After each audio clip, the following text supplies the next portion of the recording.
Hi, hi friends. Hello. Yeah. In this video, we will discuss about data types in JavaScript. So, like in any other language, we have data types in JavaScript. The data types are two types. So, one is primitive data type, and is non-primitive. Primitive data types are also called as simple data types. So, those are string, boolean, number, and undefined. And the non-primitive data types are object. Only one type is the non-primitive, that is object. So in non-primitive there are subtypes. Those are date, regex, array, null.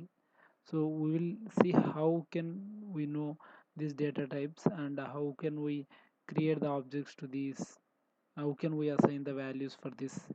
Okay, we'll start with the primitive data types. So in JavaScript, we have a keyword where. Okay, so for example, if you take any language, okay, we need a keyword to specify the data type, particular data type. So when we are creating any variable, we used to create variables by using the data type. For suppose in C or Java, when you are creating an integer data type, we used to use int, something like a. Okay, so or any other data type like float. Okay, so like that we used to create the uh, data type, the variables for the language purpose. I mean, when we are performing any task, we used to create some local or functional or class level variables. So the variables must be prefixed, or before that it should have the data type should be specified in any other language. So but in case of JavaScript, it is the same way, but we are using a special keyword named as where. So for suppose here you are defining a variable num, so it is like this.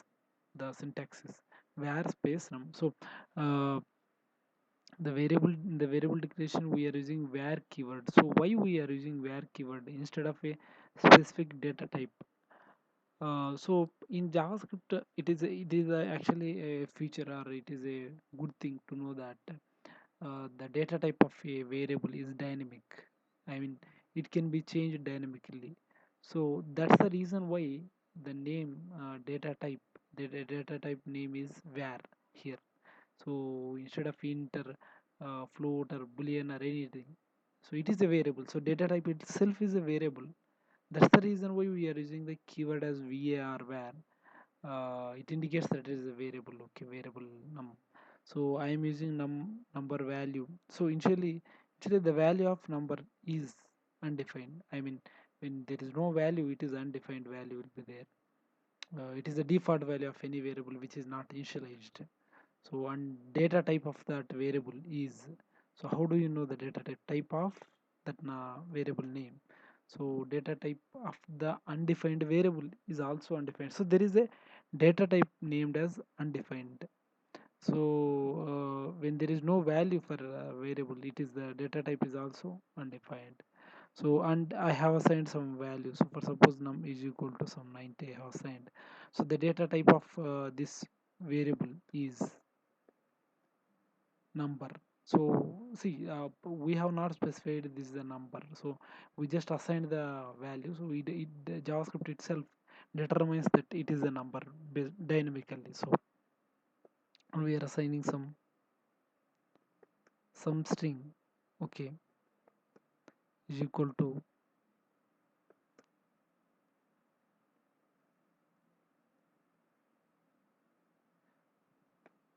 So now number value is string, and type of that is,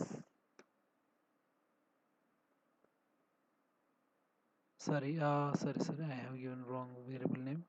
Yeah, number. So the type of the variable is string. So we have not declared or redeclared any new variable, or we have not redeclared the existing variable. We are just assigning a different value. Oh, so it won't allow, it won't be allowed in any other language if you see. So because JavaScript is scripting language and it is dynamic, it allows you. That's the reason why we have where keyword. So and now the data type of the variable is string, and we can also check the next data type is that boolean. So how can the boolean data type will come? So I'm assigning a value true. So the boolean have two values, true and false. So now the in the variable the name value is true and the data type is what?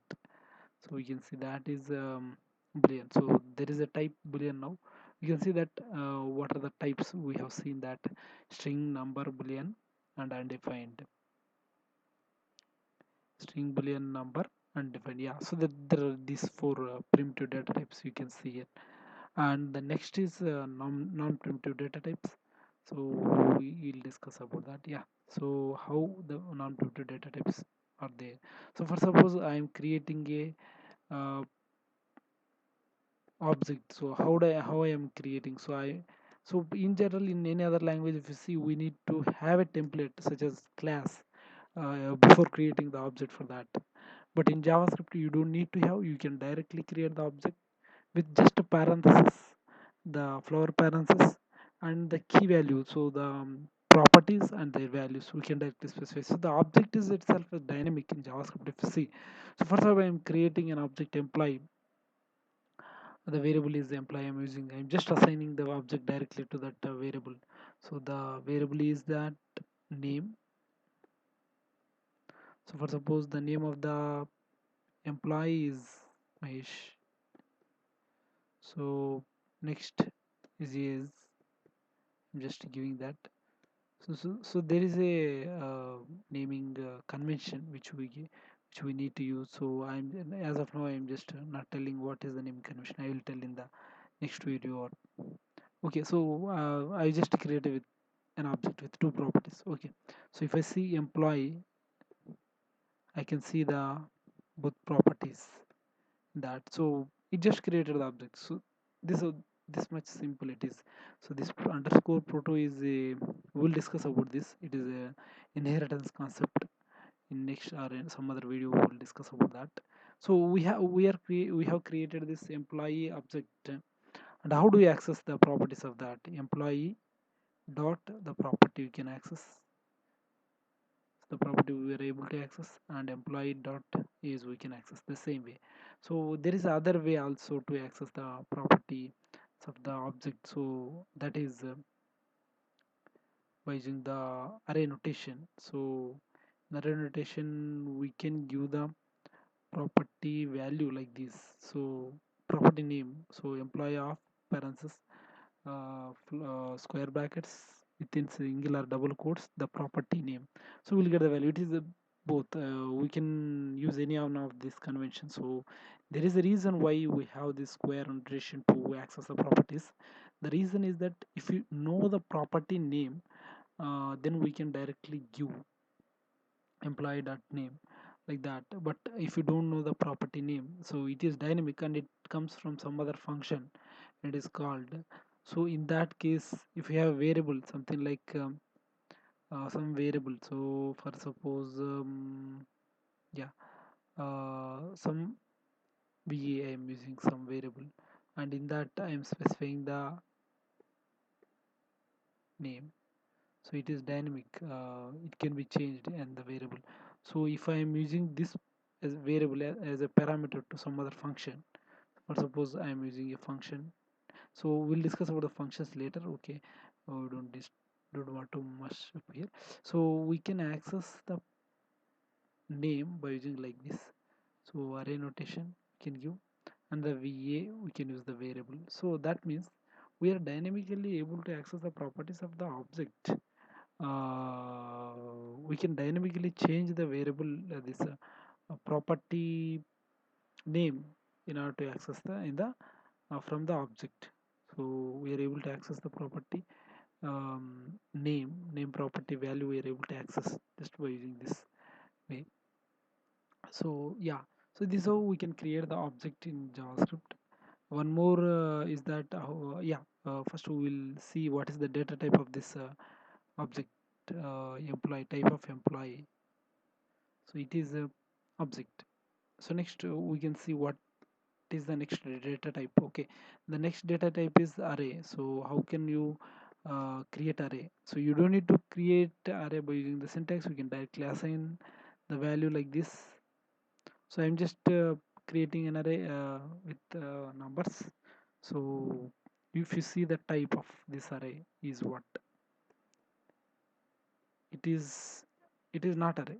Surprisingly, it is not an, it is an object. So in JavaScript, other than primitive types, all other types are object. So there are subtypes such as array. We can see how we can get the subtype of this array. Okay, and there is a one more data type called regex. So we'll see what is regex. So regex is equal to, we can create a regex by using like this dot store r plus. So here I am giving the d. So it's like this. I can create the regex. So what is regex? It is used to match from a string, a portion of the string, and to replace or to change its value or to extract its value and the index of that position of the string. So it is that we can discuss about this in regex later. So it is there in any other language. So how do you check the type of this? Same, it is a same, it is a object. Okay, and next what else is there? Date is there. So we can create the current date just like this, new date. So C date is having the current date, the just now March 31st 2019. So the current time which I am currently taking this video. So what is the type? It is the same, it is the object only. So next, what else is the type? So there is a null type. What is null? So if you create a variable something like obj is equal to null, there is a value null. So the data type of it is obj is object. So you may surprise what why the value of null is object. It is there. It is like that in JavaScript. Uh, but yeah, so that's about the data types. So if you want to know the subtype of the object, so there is a way to know. There is a function called toString. There is a function called toString dot cal. So this is a way to know what is the data type of the uh, subdata type of the objects. So I'm using the object, this null object, to call this toString dot call of null. So this is null subtype, if you see. So in the same way for array, if you use, so it is array subtype. If you see the object space separated by array. So next is that regex, if you see. Okay, so regex is there, so date is there next.